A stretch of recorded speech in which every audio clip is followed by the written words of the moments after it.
Welcome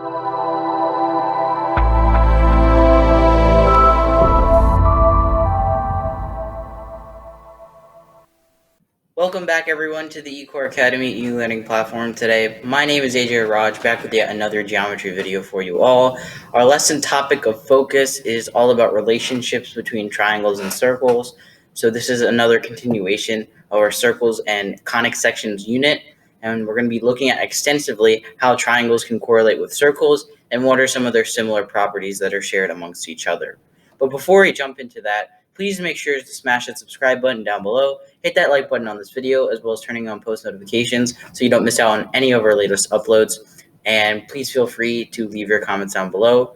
They do not go unnoticed. So please leave some constructive feedback out there, and we will try and implement it in any of our next videos. So today we're going to be taking a look at another unique correspondence between triangles and circles, and that of course is through incenters. So we're going to be looking at what are incenters, the three main relationships between triangles and circles when it comes to constructions, and then I'll be forming my own construction, drawing it out and walking you through how to actually develop your incenter and inscribed circle on a triangle with its special points. So without further ado, let's jump right into it. So now let's take a look at correspondence of triangles and circles. Let's look at the third relationship. Like I said before, there are three main relationships between triangles and circles when you're looking at basic constructions and some sort of relativity that has to do with both properties of circles and triangles being correlated together. So I'm sure many of you already know what the first two are if you have watched my previous videos. I made them on the centroids and orthocenters. So those are the two beginning phases between triangle and circle relationships. And then we're going to add our third one, incenter. So the three main relationships between triangles and circles would include orthocenters, centroids, and incenters. And of course, our focus for today is the incenter. So if you recall, orthocenters and centroids have to do with the intersections of the mid segments. So when you're splitting your mid segments of each side length, and then you're also going to have those exterior extensions that also go outside of your given triangle. And each one correlates a circle onto a given point of a triangle calculated through its properties. So if you look at this example here, we have our orthocenter, circumcenter, and our which also develops our centroid. So this is our orthocenter here. You're intersecting all of your angle bisectors here. You have your circumcenter, which is also located in the center, but that's through intersection of all sides. And then you have your centroids, which are basically when you're intersecting all of these three segments into the center, and you're forming a circumscribed circle on the exterior of your triangle, and that's created also through your orthocenter as well. And finally, you have your incenter, which is through angle bisectors to develop a circle that's within your given triangle. So let's get into depth on what exactly your incenter is. So the incenter of a triangle, part one, incenters. So when three or more line segments or rays intersect at the same point, they are called concurrent at that singular point of concurrency. That common point that they intersect at is what actually defines them as concurrent lines. Now, when you're trying to develop, a location or trying to give a coordinate for this point of concurrency, you don't necessarily need all three lines to, be drawn out or graphed for you in order to identify that location of that point of concurrency. You only need two exact lines. Those lines can only intersect at one common point. They cannot intersect again afterwards. So all three lines will intersect at that given point. And the incenter is the point where the angle bisectors drawn through each vertex of a triangle intersect. And that is an example of your incenter. It's located on the interior of your triangle in this case because it's an acute triangle. And I'll get into later on what exactly the different locations are with incenters based on the different types of triangles, your right triangles, acute triangles, and obtuse triangles. It does not necessarily apply to obtuse and right triangles, but I will explain that in my later videos, which is going to be an extension between relationships of basic triangles and circles. So if we look at this example here, we have our incenter here. I like this example. I like this diagram a lot because it actually shows you this intersection and the equality ratios.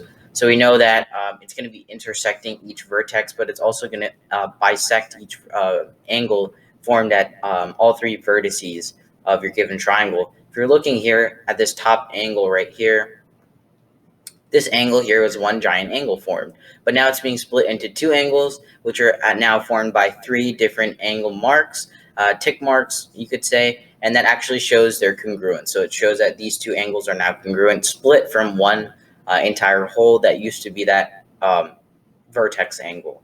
And then you have this angle over here, your second angle, same thing, it's split and that congruence is shown. And finally, your third angle, same thing as well. And they're all intersecting, going across. And the unique thing is, it's not actually going to intersect at the opposite mid-segment. That's the difference between an orthocenter and your incenter. Orthocenter is going to go through your vertex, but its goal is to actually divide the opposite half into half. And that's different from the circumcenter, which is completely different, or your centroid. And if you look over here, it's not exactly splitting the lines into halves, but it's actually only focusing on hypertensively focusing on the angles. Therefore, this incenter on this acute triangle will always be on the center.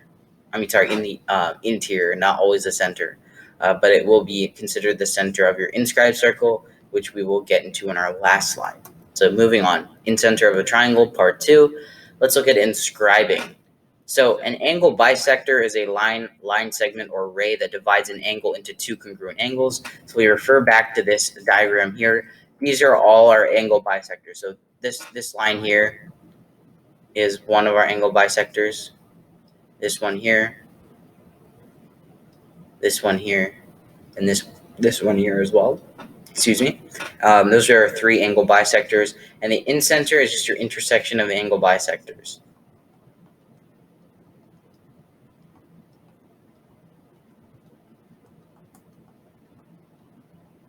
It's your intersection of your angle bisectors.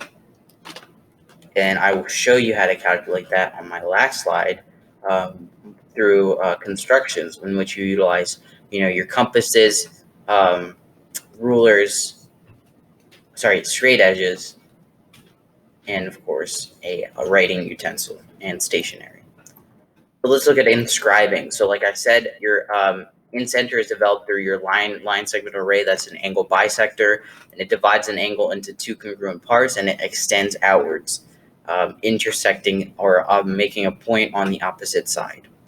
And the incenter represents an inscribed circle located on the triangle's interior, created by the intersection of the midpoints of all sides. Now, I just want to make a correction for this.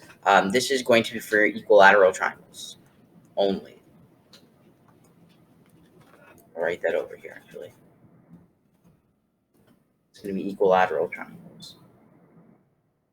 And that's only for equilateral triangles.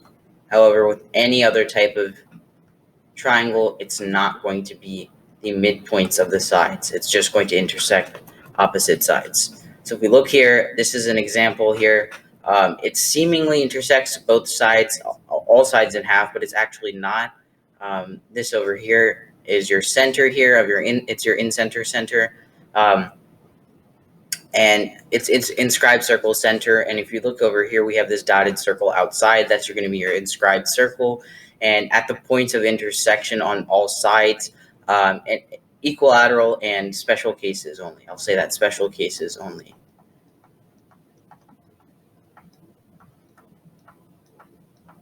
In which you have a different identification for a triangle that's outside of acute as well, but we're only focusing on these specific acute triangles. So if you look here, N intersects CB, BM, this angle bisector here, intersects M, and then CP, P intersects AB. We're just going to connect all of those intersection points together to develop that incenter.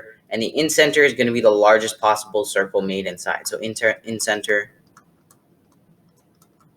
is largest possible interior circle. And that is always true. All right, Incenter for triangle part 3. Now let's look at construction. So if you don't already know what a construction is when you utilize only a compass, a straight edge, a writing utensil, and stationery to develop a given geometric figure. And you cannot use any measurements, no calculations, no tick marks. You can't use a ruler as your straight edge. It has to be something that's blank, and it's utilizing these given methods. So an inscribed circle is a circle inside a figure. In this case, it's going to be our triangle. And it touches exactly one point on each side of the figure. As you saw before, it only touches the intersections of each angle bisector, and it's the largest possible circle on the interior of any figure, specifically our triangle. So I'm going to be drawing this out for you. So first thing that you're going to do if you have your compass, and a straight edge, you're going to want to have a triangle already pre-made for you, meaning you're going to be solving this for the given triangle. So you're going to have your triangle here with given points. We'll label this A, B, C, A, B, and C. Now we're going to try and develop our inscribed circle within this given triangle. So now what we're going to do is we're going to measure. We're not necessarily going to measure, but we're going to develop the angle bisector of each side. And in order to do that, what you would do is you draw your arc across. So in order to develop your first angle bisector here, what you're going to do is you're just going to find how to bisect your angle. I've made this before in my constructions, but I'll just reincite that. So you're going to put the tip of your compass on point B. You're going to draw an arc here intersecting BA, and then with your tip still on point B, draw another arc to intersect BC. Afterwards, you're going to place your point on this arc here where it intersects the line. And once you do so, you're just going to draw another arc on the interior of this angle here. So draw that here. Then you're going to put the same point on this intersection of BC, draw another arc there. And the intersection of your arcs is going to be one point on your line segment. So you're just going to draw that through all the way across. And you're just going to do the same thing on all sides and repeat that process until you get all three bisected angles. All three angles are going to be bisected by that point. And then they're all going to meet in the center here. So let me clear up some space here after showing you that.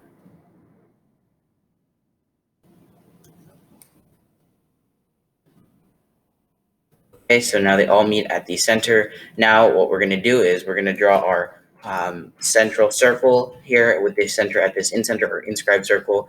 And what you're going to do is you're going to place your compass point on the incenter, and then you're just going to draw your circle outwards, intersecting at all points of intersection on the sides of this triangle. And then that's our inscribed circle.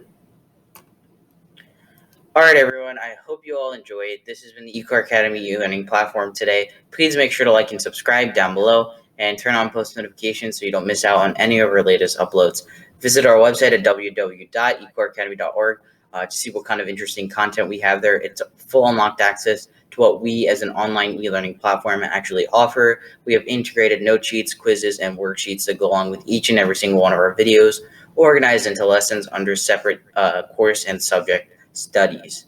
Also, email us at eCoreAcademy@gmail.com if you have any questions, if you just want to reach out to us. And finally, visit all of our socials down in the description box below. We have the full links down there at Facebook, Twitter, and Instagram. See what kind of interesting content we have there and utilize those mediums to share all of our videos. Once again, everyone, I hope you guys enjoyed. This has been AJay Raj, and I will see you all in the next one. Peace.